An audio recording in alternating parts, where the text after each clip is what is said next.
Hello, hello, and once again, welcome to Africa 24. My name is Mazalendo, and tonight we begin on a sober and painful note. Kenya is mourning the tragic helicopter crash in Chepkip, Mosop sub-county, Nandi County, that claimed the lives of 6 people. Among them was Honorable Joanna Kipyegon Ngeno, Member of Parliament for Emurua Dikir. I hope I got that right. Also confirmed among those who perished Amos Kipngetich Rotich, who is an officer with the Kenya Forest Services. Nick Kosgei, a journalist, a photographer, who was accompanying the MP for the trip. And George Were, the pilot of the helicopter. And we're also getting news that 2 additional passengers also lost their lives, and authorities are working to finalize the formal release of their identities. This is not just a political tragedy, it is a human tragedy. Families have lost their loved ones, children have lost parents, communities have lost neighbors, constituents have lost a voice. On behalf of Africa, I extend our deepest and most sincere condolences to the families and friends of the people of Emurua Dikir constituency. We also stand in solidarity with the Kenya Forest Service, the aviation community, and all those affected by this heartbreaking loss. In moments like this, let's pause our politics a bit. Loss does not recognize political party lines. Grief does not carry any political ideology. So let us be careful with what we are saying. And as we follow the news, let us remember the families of those who lost their loved ones.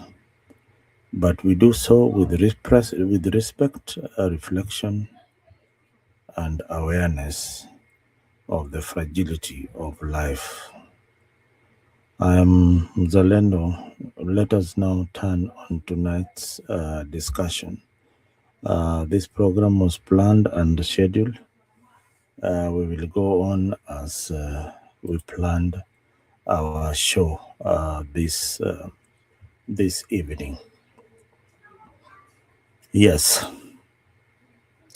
I know many of you have been wondering what has happened in the political scene. And tonight we reset the 2027 conversation. And hatutaki kupiga kelele, not with noise. We don't want slogans here. 1 term, 2 term, no term. Sisi ni Sifuna, with no rallies, but with the numbers. We are going to crunch the numbers and see whether the opposition stands a chance of winning Ruto, and what should they do in 2027. In 2022 presidential elections, William Ruto won with 7,176,141 votes. His main challenger, Raila Odinga, secured 6,942,930 votes.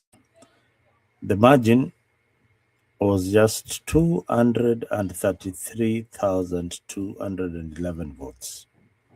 That's why I'm telling you this conversation is very, very important.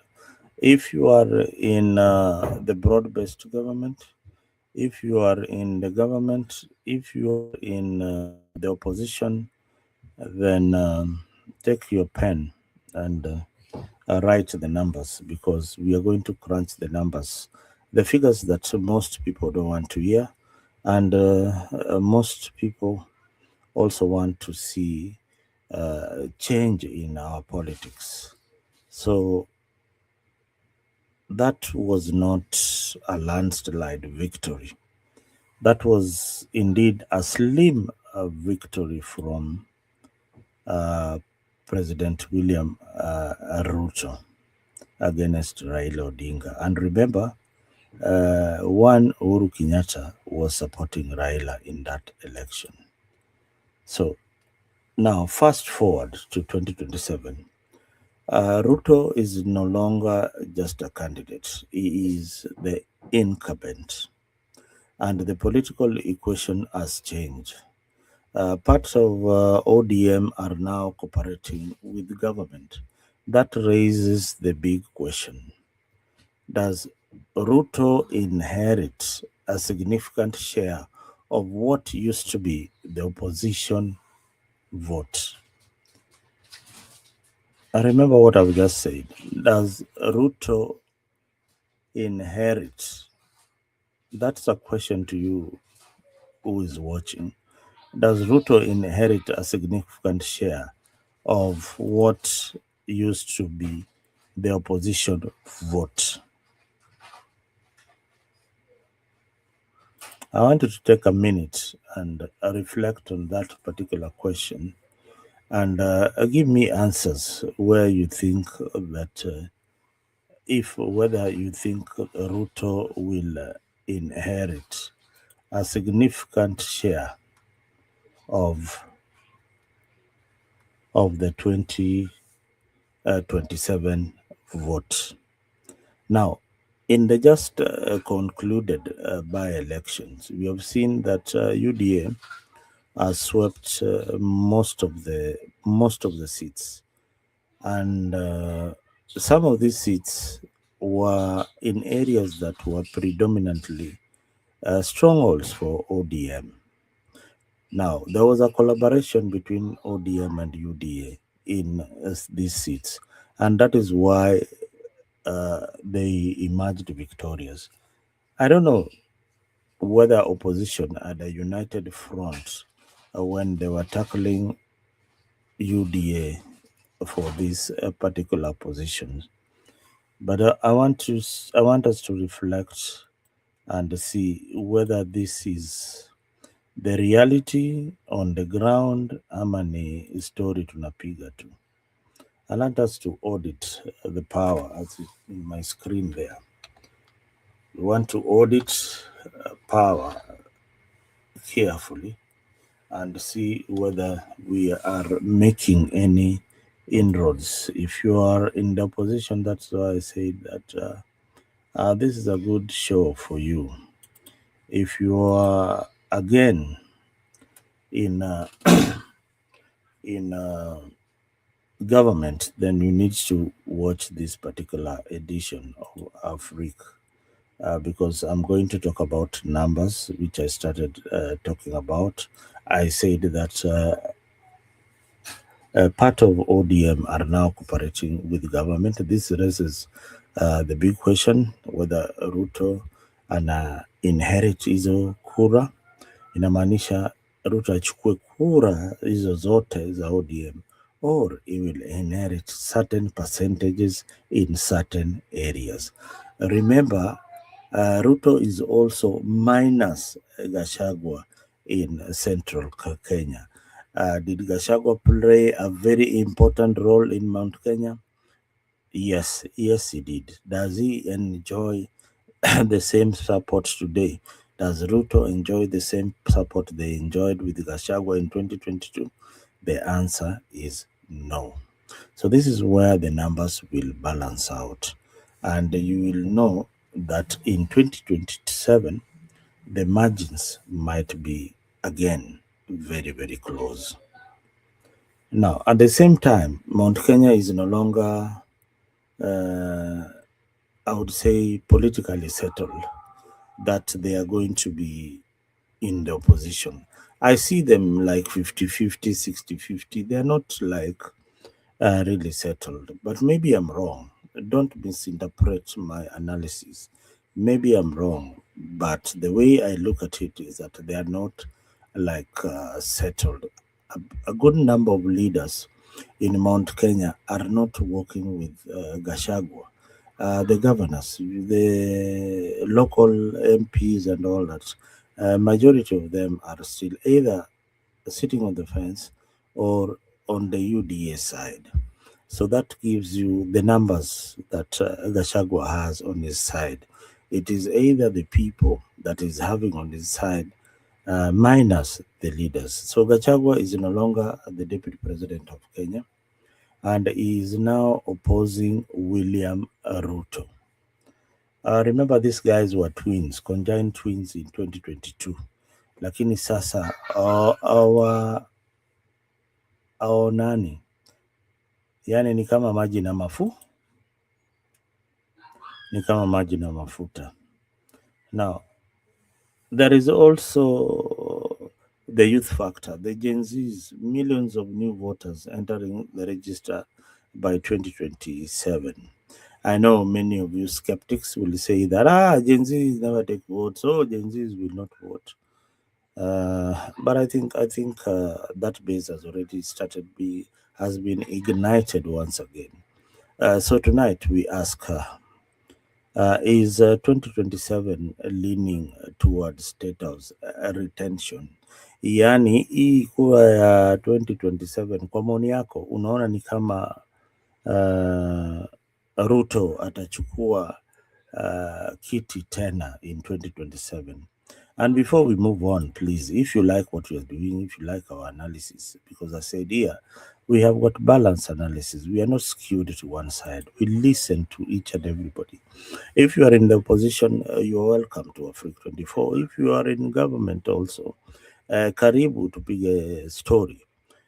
Give us your strong views. For us, we want to create a platform where we can analyze a balanced discussion and not a one-sided discussion. So here in 2027, we are talking about 2027. Is it leaning towards status retention, or we are looking at competitive elections that will be decided by small margins again, like maybe 400,000? So this is where we are talking about the power audit, the power under audit. Let us try and break it down. The arithmetics of 2027. The arithmetic, here we go in 2027. Thank you, Opin Nikwa Jaka Bondo. Thank you very much for tuning in. I hope you have Ombaka. I hope you have subscribed to Afrique 24.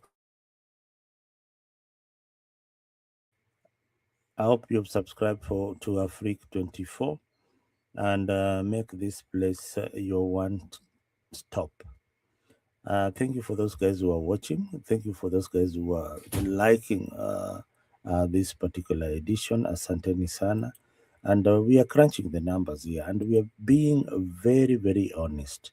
Honest with figures, honest with my projection as I see it in 2027.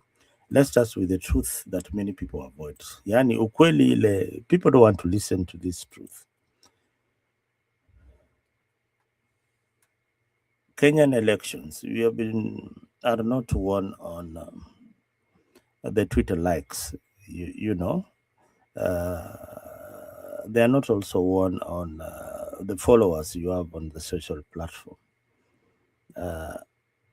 they are won on physical polling stations, yani polling booths. That is where the elections are won. They are won through coalitions.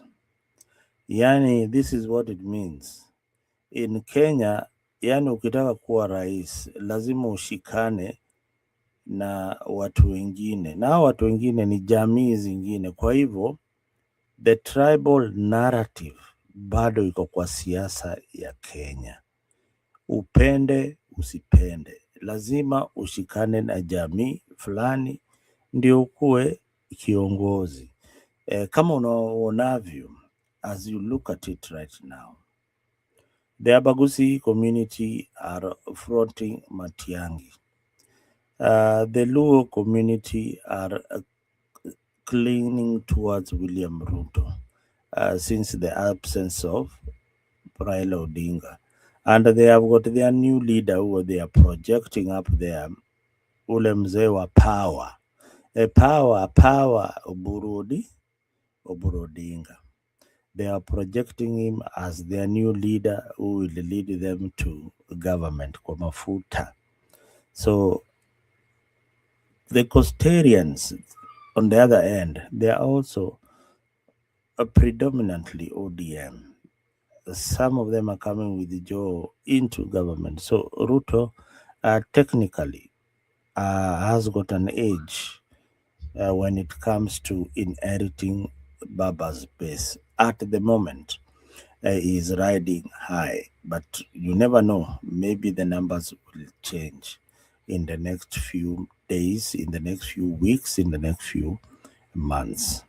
That means the entire election could flip with just 100 and maybe 200,000 votes. Net vote switch, yani, not millions. 200,000 votes election inabadilika tu. What do I mean by that? That's not a national kind of wave. It is a strategic kind of swing. So where these regions are balancing out. If Ruto cannot get the 70% he got in Central, the opposition is going to win in Central. Then where does he balance out that loss? He balances out that loss in which region? He might balance that loss in coastal region. He might balance the loss in Nyanza region. With Nyanza, I mean Kisii, Migori, Homa Bay, Siaya, and Kisumu. Those counties are going to swing towards William Ruto. So automatically, he will inherit the votes that he didn't get in those areas. And remember, those areas voted for Raila Odinga nearly 80 to 70%. So that is how this maths balances out. If opposition are very strong in Central, then the numbers balances out in Nyanza. So it depends on the voter turnout in Central or the voter turnout in Nyanza. So what is Ruto gaining in Nyanza? So if in 2022, if he had a negative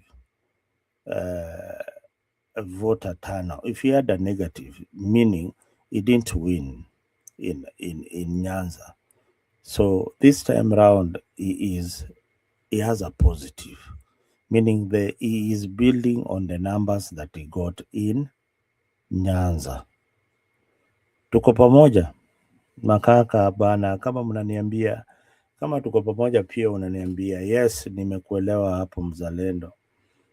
Kama unanielewa hapaka hapo Sema, yes, I understand you very, very well. I understand you very, very well, Mzalendo. So here we are talking about the power games in 2027. If you have not subscribed to Afrique 24, please make sure that you do subscribe so that we can be hanging out here and talking about what we love most, and that is politics. So, where was I? I was in a place where I was telling you about the balances. Mhm. How this election is going to balance out, and the regions that are going to swing. So, so where does how do I put this? So where does the swing vote come from in 2027? It comes from four. Skia. If your opposition leader bado amelala, mwambie amke attune on to Afrika, tuko na analysis mzuri hapa. If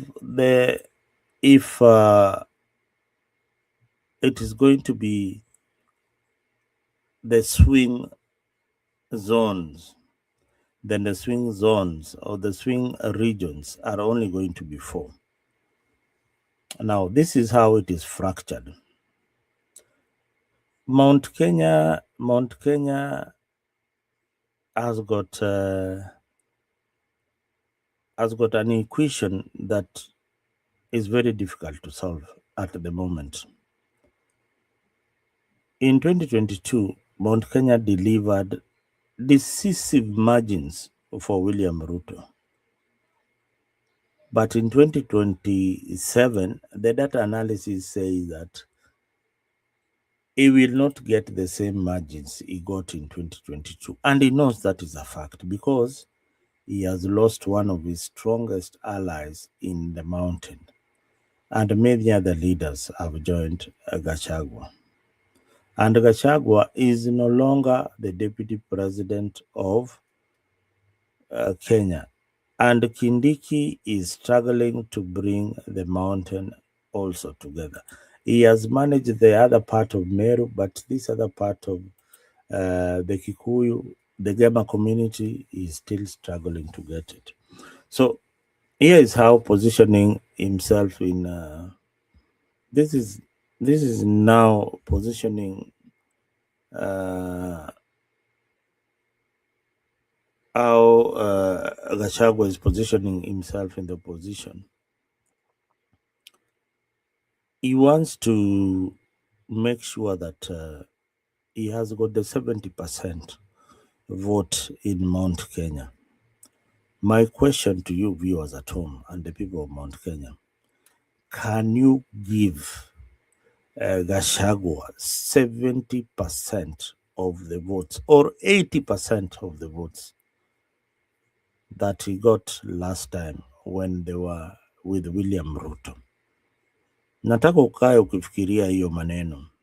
I don't want to give you the numbers, but you should have the maths in your head if you are coming from that region.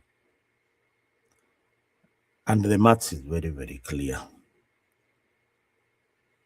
That alone, it changes everything in the political matrix. Because even a small shift of Mount Kenya, let's say 10% of the votes of Mount Kenya, do you know what that is? If there are 300,000 votes in that region, if there are 2 million votes in that region or 4 million votes in that region, 10% of that is how many? It could be something like 200,000 or 300,000 votes. It is that simple. Yeah. 10% of that vote is almost another 200,000 votes. Plus or minus. Of course, for Ruto, it will be a minus. For Gashagwa, since he wants to build on the numbers, it could be a plus. But can he manage what they got when they were conjoined twins in 2022? I highly doubt. I highly doubt whether the numbers will be very, very high or the turnout will be very, very high in Mount Kenya. I sincerely doubt that. And remember also the other margin that the other margin was 200,000 votes. So Mount Kenya is not just a stronghold; it is a pressure valve. If it cracks, the race tightens immediately. So opposition, you better hold on Mount Kenya. If there are cracks in Mount Kenya, you are done. You are done. Done completely. Done and dusted. Now let's move to western region, and we are going to talk about Nyanza and Nyanza. When you talk about western region, talk about Nyanza and western. So, and this ODM theory that we are in the broad-based government, and Ruto has inherited the base. Now, this is where things get very, very controversial. In 2022, Nyanza and parts of Western voted largely for the opposition leader Raila Odinga. This is a very huge poll, Western and Nyanza. So we are talking about maybe 5 billion votes. So roughly, the ODM dominate that base with almost 2 million votes. If not 1.6, it's 2 million votes. So let us do a clean arithmetic in that area. If Ruto inherits even part of the base because of the ODM's cooperation, tuseme tu Ruto amepata 20% of that region, hiyo ni kura ngapi? 20% of 1.6 million or 1.5 is almost 300 plus 1,000 votes. That is a 20% shift towards UDA. Now, 30% shift is another 400, almost 500,000 votes. Only 30%. Those are the numbers that people don't look at, that you will not get in any other channel. Zile zingine unasikia ni talk, you invite a person, mnaongea. Here we crunch for you the numbers. So 40% of 1.6 million votes from Western, and Ruto inheriting that is a plus 460. And when I say inheriting, I say he's only inheriting a portion of it. He's not inheriting like the whole of it. He's inheriting just a portion to build on what he had in that particular region. So that is 40% plus what he had in that particular region. So do the maths like that. That is how you will get the numbers. Now, put that into the numbers I've given you into his 2022 numbers. Now, remember, in 2022, they were having a joint ticket with Gachagua. So probably he might not get the 7 million, that he got. But if he gets the 20% shift in ODM strongholds, he's still at 7 million plus. He will still get 7 million plus. So anachezea huko roughly with the additional shift of ODM he is almost 1 million stronger when he's going into these elections. He has inherited a base that he didn't have, so he comes in with 1 million or 500,000 of votes. So that is the scenario in the shift in ODM. I have given you the numbers, the 30%, the 40%, what it means. It is that 40%, the number of votes in that particular region that ODM got, and plus what Ruto got in 2022. Then you can come up with the figures. That is the ceiling. But here is what I call a reality check. A reality check. Votes are not things that you just deposit in the bank and then you come and pick them up when you need them. Voters must be enticed, must be talked to. You must hold rallies. They must be pleased. They must be given something, and that is how voter turnout comes in favor of those who are liquid. So ODM voters will not automatically follow UDA. Some of them might decide to stay home. Many will decide to stay home because Baba is not there. Those who are following Baba. Some may protest not to vote. Some may rally behind the united opposition ticket. Some, just as I said, will go towards Ruto's side.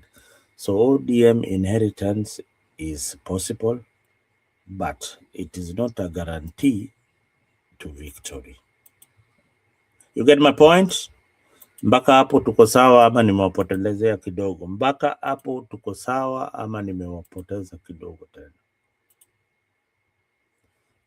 Tuko sawa mpaka hapo ama nimepotea kidogo? I hope tuko sawa mpaka hapo.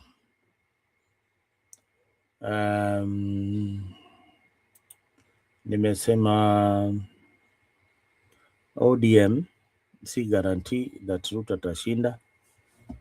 It's not a guarantee. So wacha turudi kwa urban. Nairobi, Mombasa. Now let's talk about the cities. Nairobi and Mombasa are not just counties. They are densely populated. They are turnout machines. Wakitokelezea kura inabadilika. When the city, when the city, the whole city turns on your side, then the electoral map changes completely.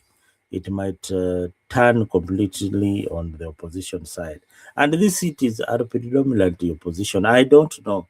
All major cities around the world, they don't vote for the government of the day. They are always on the opposition side. So when the city stays home, if they decide to stay home, if they are intimidated, threatened, hey, mukipiga kura mtaona. People might stay home because they're scared. And this is where the Gen Z factor enters the Kenya political arena. The Gen Z factor gets into play in urban centers. So the Gen Z turnout is a weapon. So by 2027, millions of these young voters will be eligible to participate in the exercise of voting. Some will be doing it for the first time. Some are in Form 4 and are being given ID cards, so they will participate in the elections. This generation is different. They are mobilized digitally. That is why there are so many laws that the government is trying to push to curtail the digital conversation, this kind of conversation that we are having. They are also very cautious about the economy. These are people who are looking at the issues. They are fresh from school, they are in college, they are struggling to get jobs. They have graduated. They are the ones who are in Amjengo with so many degrees and they don't have a job. So them, yeah, handouts is nothing. They're looking at the real issues. They are not. They don't care what tribe you are. They care about the issues that you're projecting or how you are going to change the country. And they are less tribal than, of course, my age group, who are very, very tribal. My friends are the most tribal community that you can ever meet. Yes, they will vote on tribal lines. And this young generation, most of it, they vote on issues. So if the youth turnout rises even by, let's say that the youth turnout in Nairobi rises by 8% compared to 2020, uh, compared to 2022. So in Nairobi and other urban centers, that alone can produce a swing and rival the entire margin for 2022. So turnout alone ya Gen Z will sweep every other margin. If Ruto won with 200,000, that would be cancelled by the Gen Z votes. So so the turnout is really important for Gen Zs. Don't let it just be a slogan, young guys. You turn out to vote for the candidate of your choice, and let's make a difference. Now let's go to the United Opposition Party or United Opposition. Ruto's biggest advantage in 2027 is one, the incumbency. Inaitwa incumbency. There. So Ruto's, that is the advantage that he has in 2027. It is if the opposition is divided, he also has an advantage. If the opposition is fragmented, or if the opposition fragments, Ruto wins very comfortably. Unasikia hayo, mkikuwa nyinyi ni watu wa opposition na mnajifanya hapo ati wewe unaweza enda peke yako ushinde ushinde William Ruto, my friend, mtanyoroshwa. Hiyo ni William Ruto will win comfortably. If the opposition unites early, the race becomes competitive. That is why names matter. Gachagua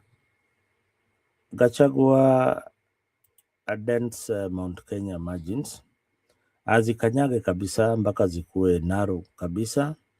That is advantageous for the opposition. Kalonzo consolidates the Ukambani votes. If you Kalonzo Musyoka Wasabi Mogamba, if you can get 80% of those votes in that area, uko sawa. Eugene stabilizes Western vote. I think that is a question mark. I don't think Eugene is able to consolidate the whole of Western. That is a big question mark there. Can Martha Karua energize votes? I think Martha Karua is. It's also a big question mark whether he can ignite emotions so that people can vote. Matiangi in Kisii, yes, Matiangi. If Matiangi, the only advantage of Matiangi is that he is new in the game and people have seen what he can do. And Kissis have been longing to get their self to be on that table where they can say that they had a presidential candidate. Remember, Nyachai attempted it once. So Kissis will hang on with Matiangi, whatever happens. Whether anaenda kuanguka ama nini, watakufa na huyo Matiangi. But again, this is where it plays. There's a lot of UDA elected leaders in Kisii, and those leaders have got also numbers. So Ruto will simply be building, and also there are also members of ODM in that particular region. So Ruto will be building on his numbers. So in Kisii, it does not go as a minus; it goes as a positive. So whatever comes in Kisii will not tilt the scale as much unless they vote 80% or 90% for Matiangi. Now, this forces pulls in one direction. If they all pull in one direction, then the election becomes tighter. If they pull each other, other than 2027 becomes a walkover. So the only thing that the opposition have at the moment is unity. Unity is the only weapon mko nayo, hakuna kitu ingine. If you delay to unite yourself ati mnangojea last minute, I don't know that old script who taught you whether it has been working. It has never worked in Kenyan politics. They have been losing whether they unite later manini, wamekuwa Raila amekuwa kishindwa. So you better unite early, choose the candidate that you want. Let me end with this. Elections in Kenya are rarely about who is loud or what is loud or what or the crowd. They are about what moves quietly and silently. Umenisikia hapo? You don't go showing your weapons nini nini. Hivi sisi ndio tunawashinda pana. You move slowly, have meetings, have door-to-door campaigns. If Gachagua team had door-to-door campaigns in this by-election, they would have won that election. They didn't do their homework well. Maybe there's another by-election that is coming, but you need advisors. You need advisors. So in 2027, the margins could be fewer. Very, very few. Maybe in favor of the opposition or in favor of William Samoei Ruto. As I've told you, that is how the numbers play. And incumbency also matters. A coalition, how who you build with your coalition also matters. But in the end of the day, what matters most are the people of Kenya.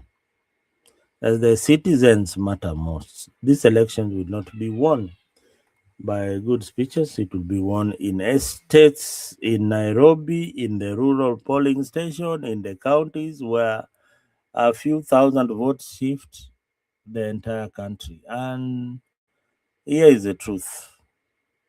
Na hii ukweli ndio watu hataki kusikia. The election, the 2027 election is open. Whether you are in the government or you are in the position, it is open. It is open. It is not sealed that William Ruto will win or the opposition will win. No, it is open. That is why they are campaigning. Nobody is taking any chances. Kenyan voters have one habit. They surprise analysts like us.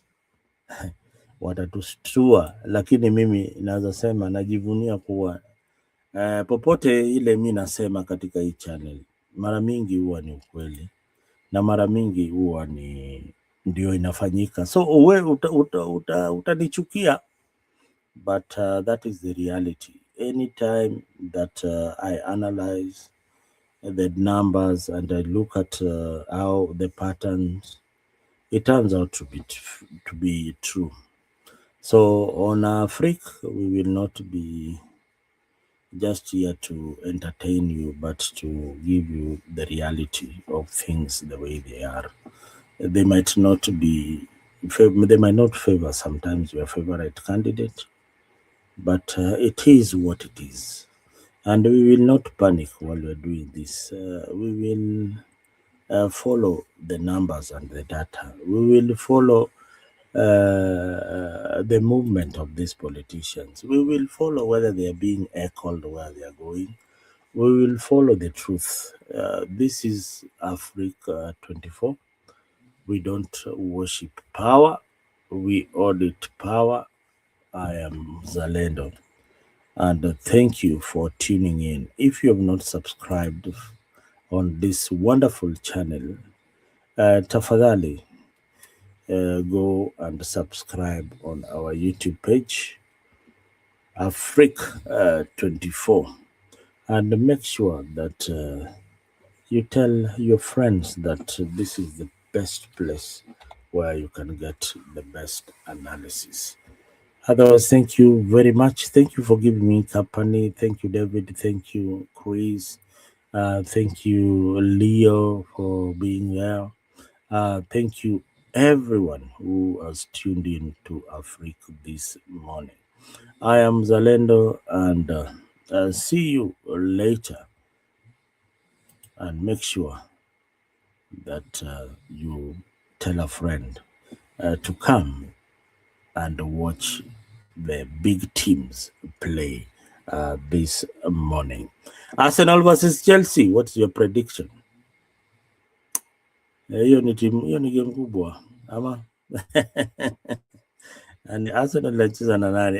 Maybe I got it all wrong. Let me check. Arsenal are playing. Arsenal are playing who now this evening? But Arsenal unacheza nani? Arsenal, I got it right. It is at 11:30 a.m. my time, Eastern time. Arsenal are playing Chelsea, and they are at the Emirates, and this is how it stands. Arsenal are leading the pool with 61 points. 59, just 2 points.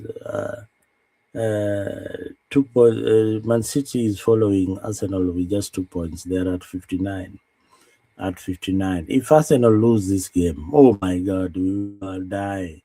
Yeah, Man City have got a chance. Manchester United have got a chance to become number 3. Oh my God, Manchester City are clearly coming very fast.